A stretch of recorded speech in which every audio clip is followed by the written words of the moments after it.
The Lancers HR was at first light from the fort at Kishangarh. Yet at Sadewala throughout the night, we heard battle sounds from afar. The troop was given the cruise mount in the middle of a winter night. Yet we had no idea where the enemy was or whom we had to fight. On the road to the post, we took positions in the middle of a moonlit night when a lone T-55 tank and ARV moved slowly into sight. We rejoiced when we saw it was one of ours and finally got the news that the post was totally surrounded with enemy tanks in full view. That's when the CO 17 Rajrif drove right up to my tank. Placing hand upon my shoulder, he said, "Boy, you're not alone. There's guns and planes and infantry, so we don't have to moan. A steady mind and a lion's heart, and you must get that timing right. Don't worry, with the help of God, we'll all get through this fight." We saw the majesty of the desert dawn on a cold and silent morn, lest the stutter and sound of our aerope as he came racing into sight.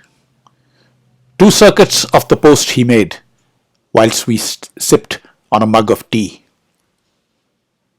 and then a low pass and a message drop of what we could not see. Gary the Rajrif CO once again drove up to my tank. There's enemy tanks beyond the ridge, but ours are coming too. We must make enemy contact to let our tanks go through. So we advance to contact and feel his flanks and send him scampering back.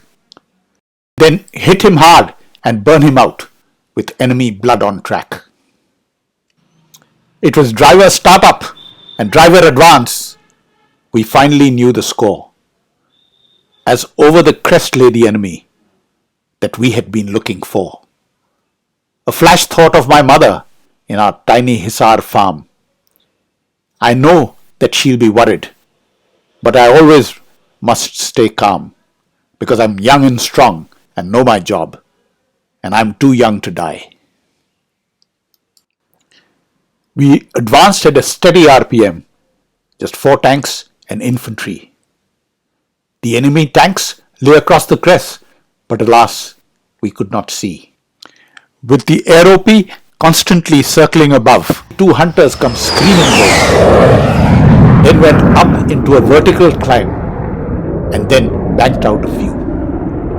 Then down again with guns ablaze and rockets firing too.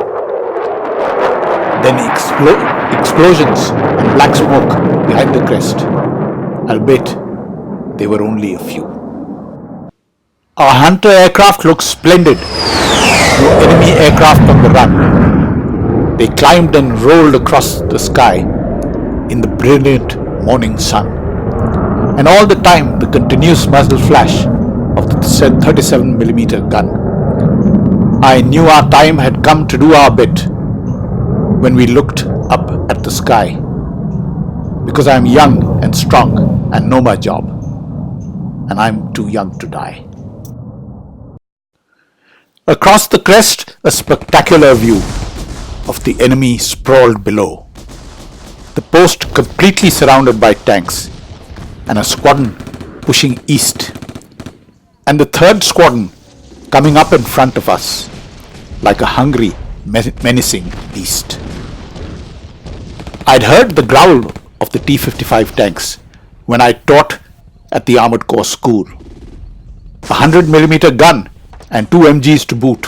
Oh boy, those tanks were cool. But I must remain calm and keep my head, as the critical moment is nigh, because I'm young and strong and know my job, and I'm too young to die. Driver hull down near the Khejri tree, and I hurriedly load the shot. All tanks 1 Alpha engage now out. We'll give them all we've got. But by the time we engage, The enemy tanks seem to all disappear from view, less the ones moving in the distance. The ones in range are few. Then one Alpha engages on the flank, and I see the target hit. But the monster kept advancing on him, and I see his MG spit. I'm on a flank and I must destroy the tank that's moving in for the kill, because I'm young and strong and know my job, and I'm too young to die. Gunner traverse right, shot loaded. I lay my gun upon the moving tank. Firing now, I hear the gunner shout, and I see the victory flash. The enemy tank's ablaze and I'm happy. I think we've settled his hash. Then the nightmare of all engagements, an enemy tank on my flank. Gunner traverse left, but I can't engage as the empty's stuck in the breach. I manually try to open breach block, and finally it opens with a crash. Then in very slow motion, I look to the left and see the enemy tank gun flash. And I know I'm too late, and I'm thinking that I finally lost this clash. But I must stay calm and in command of my crew. And I know I will always try, because I'm young and strong and know my job, and I'm too young to die. Like a thunderbolt from God, the round hits the tank. The electrical shock paralyzes all. The tank jumps high and small projectiles fly. A blinding flash and a searing pain, and the heat and the smoke make me mad. Then the lights grow dim. The pain is numbed, and then I don't feel all that bad. Since nights come suddenly, I tell my crew to look out for the stretcher bearer jeep. I know they'll come. They have to come. So make sure that we are not asleep. There's no response, but I'm sure they heard, as I think I heard one of them sigh, because I'm young and strong and know my job, and I'm too young to die. Towards last light, the stretcher bearer jeep finally drove up to the burnt out tank and gently took what was left of him. He was cremated on the desert sand. Just the RM, the RT, and two of his friends lit the fire, and his soul took flight. He was young and strong and knew his job, but he was not too young to die.